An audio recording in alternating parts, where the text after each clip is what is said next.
Oke, selanjutnya kita akan bahas mengolah dan menyajikan data dalam bentuk diagram. Nah, sebelumnya sudah dibahas dengan tuntas penyajian data dalam bentuk tabel atau dalam bentuk daftar. Nah, sekarang akan disajikan dalam bentuk diagram atau grafik. Nah, kita lanjutkan anak-anak. Nah, manfaat dalam kehidupan. Nah, perhatikan di sini banyak sekali manfaatnya kalau kita belajar mengenai grafik atau diagram. Yang pertama itu misalnya dalam pemilu atau pemilu kada. Seringkali kita gunakan, di sini bisa dilihat ini dalam perhitungan unggul-unggulan ya. Nah, siapa yang lebih unggul dalam survei misalnya itu bisa disajikan dalam bentuk di sini dalam bentuk diagram batang. Jadi jelas ya. Terus manfaat yang berikutnya juga, nah ini dalam penyajian impor beras, ini bisa disajikan dalam bentuk diagram batang juga. Jadi banyak sekali manfaatnya dalam kehidupan sehari-hari. Nah, dengan penyajian dalam bentuk tabel dan penyajian dalam bentuk diagram ini, jadi orang atau si pembaca lebih mudah menyerap informasi setelah disajikan dalam bentuk diagram ini. Jadi jelas ya. Selain itu ada juga nilai tukar rupiah. Nah, ini bisa dinyatakan dalam bentuk diagram garis. Ya. Selanjutnya bisa juga di sini dalam perhitungan apa di sini? Tingkat kejahatan itu bisa disajikan dalam bentuk diagram garis. Jadi jelas bahwa manfaat dalam kehidupan sehari-harinya ini sangat-sangat penting, ya. Oke, selanjutnya akan dibahas mengolah dan menyajikan data dalam bentuk diagram batang. Ini yang pertama. Oke, langsung saja. Diagram batang biasanya digunakan untuk menggambarkan perkembangan nilai suatu objek dalam kurun waktu tertentu. Diagram ini sangat tepat digunakan untuk menyajikan data yang variabelnya berbentuk kategori, dapat juga data tahunan. Dalam diagram batang dibutuhkan sumbu datar yang menyatakan kategori atau waktu dan sumbu tegak untuk menyatakan nilai data. Sumbu tegak maupun sumbu datar dibagi menjadi beberapa skala bagian yang sama. Nah, untuk lebih jelasnya bisa kita lihat dengan penyajian contoh berikut. Contoh data dan diagram batang. Nah, perhatikan di sini. Data siswa 5 tahun terakhir yang mendaftar di SMP Negeri 4 Sukasera. Tahun 2015 laki-lakinya 60, perempuan 90. Tahun 2016 laki-laki 100, perempuan 70. Tahun 2017 laki-laki 90, perempuan 120. Tahun 2018 laki-laki 100, perempuan 100. Tahun 2019 laki-laki 120, perempuan 150. Nah, kita lihat penyajian datanya dalam bentuk diagram batang. Seperti ini dia. Oke, terlihat di sini tahun 2015 di sini ada batangnya 2. Kenapa? Karena ada yang laki-laki, ada perempuan. Jadi kita menyesuaikan ya. Jadi tidak satu batangannya. Nah, yang satu itu yang kayak gimana? Seandainya di sini tidak dibedakan. Contoh tahun 2015 itu jumlah siswanya yang mendaftar adalah 150. Itu baru batangannya adalah 1. Karena ini dibedakan dari laki-laki perempuan. Jadi di tahun 2015 di sini ada 2 batang. Yang ini menyatakan laki-laki, yang oranye ini. Yang oranye ini ada 60. Yang biru ini adalah jumlahnya adalah 80, di antara 80 100 yaitu 90 dan seterusnya. Jadi mudah bukan cara penyajiannya? Yang ini kita sajikan dalam bentuk diagram batang. Nah, jadi sejatinya anak-anak pasti paham ini. Nah, kita lanjutkan. Mengolah dan menyajikan data dalam bentuk diagram garis. Nah, diagram garis biasanya digunakan untuk menyajikan data yang berkesinambungan atau kontinu. Diperhatikan kata kuncinya, berkesinambungan. Misalnya jumlah penduduk tiap tahun, hasil pertanian tiap tahun, jumlah siswa tiap tahun.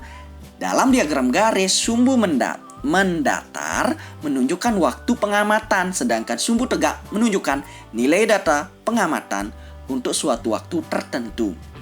Nah, sumbu tegak maupun sumbu datar dibagi menjadi beberapa skala bagian yang sama. Pada bagian sumbu datar dituliskan atribut atau waktu, dan pada sumbu tegak dituliskan nilai data.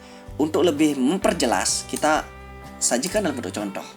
Contoh data dan diagram garisnya. Nah, perhatikan di sini nilai tukar rupiah terhadap dolar Amerika Serikat dalam sepekan.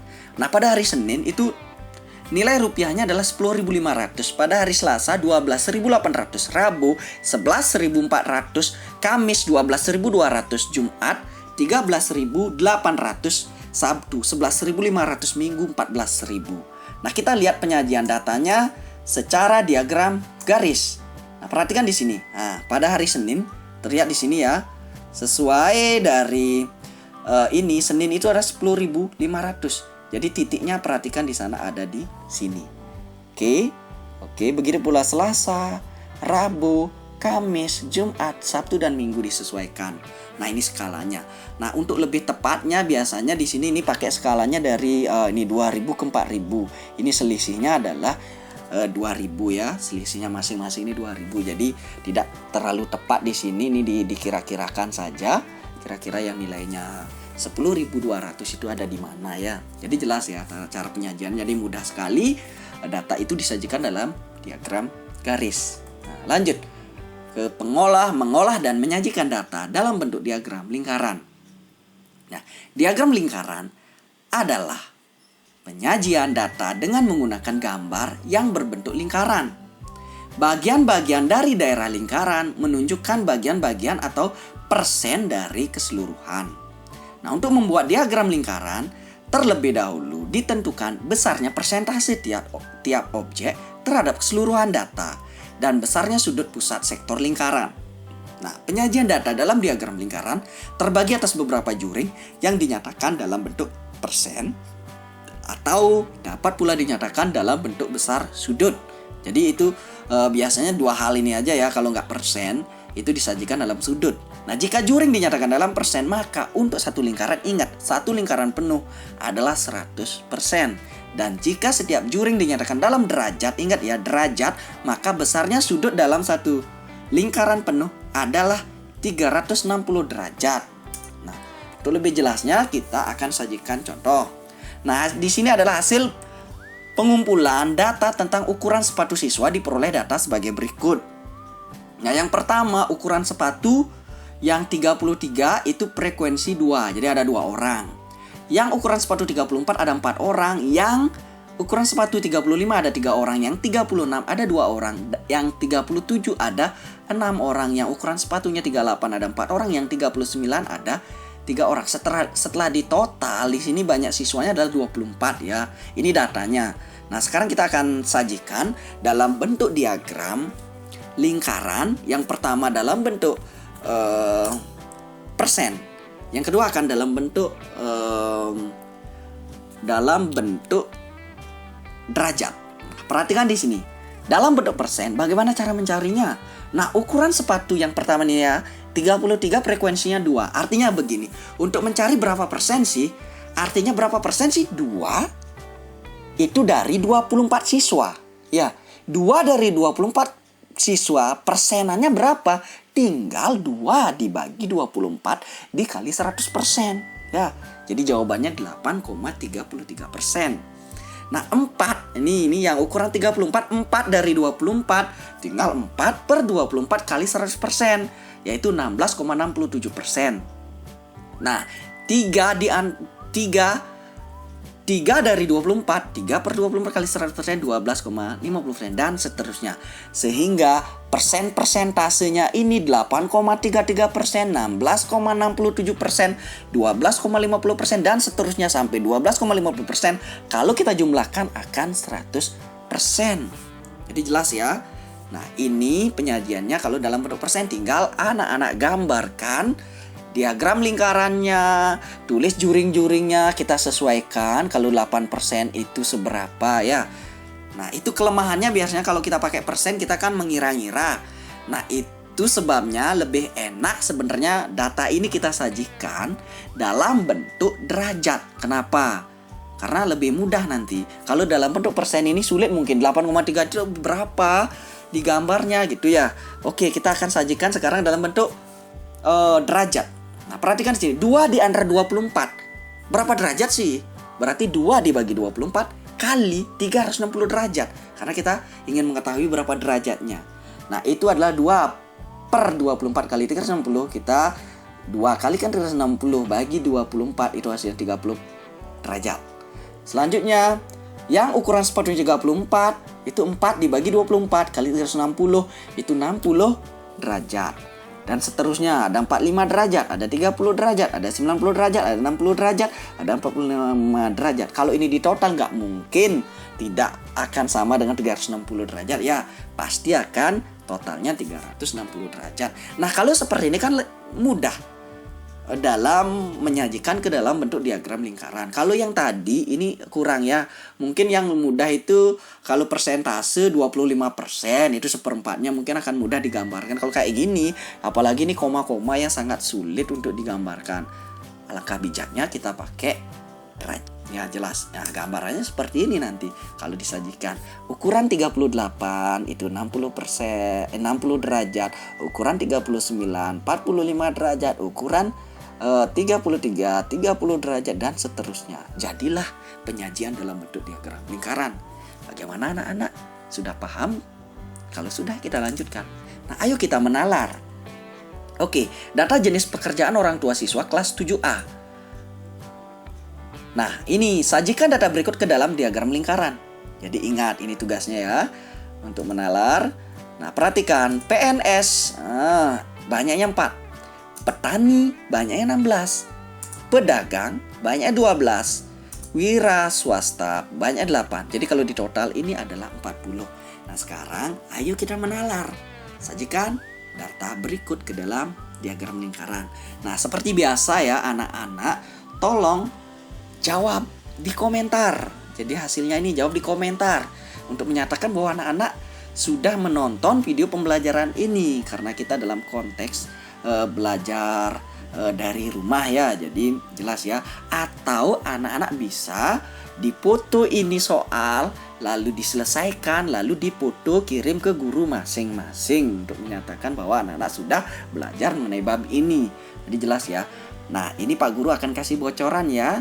Untuk PNS ini gampang sekali di sini ya, 4 dari 40. Silakan anak-anak boleh di sana pakai persentase atau boleh pakai derajat. Selamat mencoba anak-anak. Nah, selanjutnya. Nah, membaca diagram. Contoh diagram batang. Oke, kita akan baca diagram. Nah, hasil panen komoditi pertanian tahun 2019. Nah, perhatikan di sini ya. Ketela ada 8.000.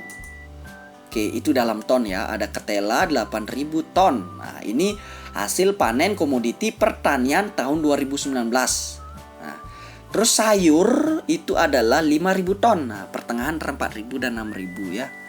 Terus jagung itu ada 7.000 ton. Padi ada 10.000 ton. Buah ada 6.000 ton. Nah, untuk membaca diagram ini jadi satu diagram ini kita banyak sekali bisa dibaca dari diagram batang ini. Contohnya ini ya. Jadi terlihat di diagram ini bahwa hasil panen komoditi yang paling kecil itu adalah sayur. Karena terlihat di sini hanya 5.000 ton. Dan yang tertinggi adalah padi, yaitu 10.000 ton, bisa ya. Jadi jelas di sini ya. Nah, ini kalau kita jumlahkan juga bisa. Dari sini kita berapa sih total hasil panen komoditi tahun 2019? Nah, kita tinggal jumlahkan saja. Bagaimana anak-anak, mudah kan cara bacanya? Kita lanjutkan ke contoh diagram garis. Nah, kurs rupiah terhadap dolar Amerika Serikat dalam sepekan. Nah, di sini perhatikan ya. Nah, hari Senin di sana. Nah, ini tinggal dibaca. Ini adalah kasus yang tadi sudah sempat bahas. Nah, di sini yang tertinggi terlihat adalah ada di hari Sabtu ya. Itu besarnya 14.000. Yang terendah adalah di hari Senin. Jadi bisa kan anak-anak baca diagram garisnya. Nah, itu lihat pada hari Senin 10.500, Selasa 11.800, Rabu 11.300, Kamis 12.950, Jumat 11.600, di hari Sabtu 14.000, di hari Minggu adalah 13.200. Nah, terlihat di sini kalau kita baca ya. Kalau kita baca diagram garis ini, kalau peningkatan itu terjadi di hari Senin ke Selasa. Nah, selanjutnya dari Selasa ke Rabu itu terjadi penurunan. Nah, dari Rabu ke Kamis juga terjadi peningkatan. Dari Kamis ke Jumat lagi turun nilai tukarnya. Dari Jumat ke Sabtu mengalami penaikan lagi. Dari Sabtu ke Minggu mengalami penurunan. Nah, di sini bisa anak-anak analisis ya bahwa penurunan terbesar itu terjadi di saat perhatikan di sini turunnya. Kalau dari hari Selasa ke hari Rabu dari 11.800 ke 11.300 itu turunnya adalah Rp500. Nah, kalau kita lihat dari Kamis ke Jumat dari 12.950 ke 11.600 itu penurunannya adalah sebesar 1.350. Nah, tadi 500 ini 1.350. Nah, penurunannya yang dari Sabtu ke Minggu dari 14.000 ke 13.200 jelas di sini adalah 1.800. Jadi penurunan tertinggi ada di saat Sabtu ke hari Minggu. Ya jelas ya. Nah, kalau peningkatannya lihat nih dari hari Senin ke Selasa 10.500 ke 11.800 yaitu sebesar 1.300. Kalau dari Rabu ke Kamis itu 11.300 ke 12.950 itu peningkatannya adalah sebesar 1.650. Kalau tadi adalah yang sebelumnya adalah 1.300, ini 1.650. Terus di sini dari Jumat ke Sabtu 11.600 ke 14.000 yaitu sebesar 2.400 ya. Jadi jelas peningkatan tertinggi terjadi di hari Jumat ke Sabtu untuk kurs rupiah terhadap dolar Amerika Serikat. Jadi jelas ya anak-anak. Oke, terima kasih. Semoga materi yang dipelajari hari ini bermanfaat. Jangan lupa like and subscribe Success Channel. Sampai jumpa.